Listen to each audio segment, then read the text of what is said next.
J'ai déjà discuté, et même encore récemment, de l'éducation à fond perdu. Il est beaucoup moins coûteux de s'occuper d'un groupe de gens limités, mais qui est très ciblé, que de s'occuper d'un groupe illimité.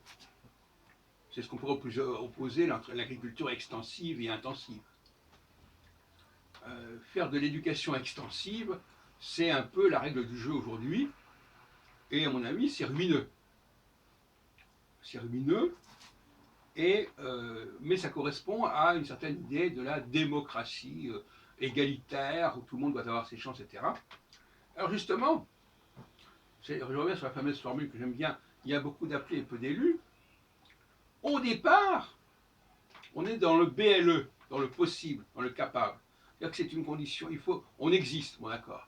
Mais après, il faut que ça se décante. C'est-à-dire qu'à un moment donné, il y a une réduction des effectifs.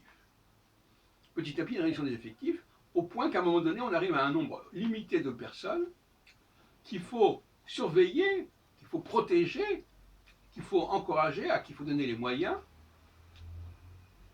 Et les autres personnes, ce sont en quelque sorte des laissés pour compte, pour dire les choses pleinement.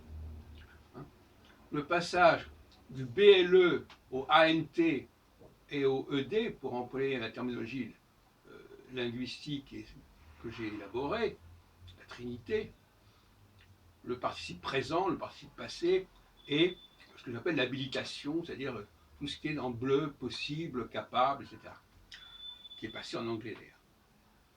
Donc, l'éducation doit être extrêmement sélective pour des raisons économiques.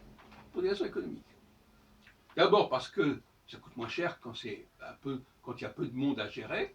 Et deuxièmement, parce que si on met des gens qui ne sont pas valables dans un système, c'est catastrophique pour l'économie. Pléthorique, etc., etc.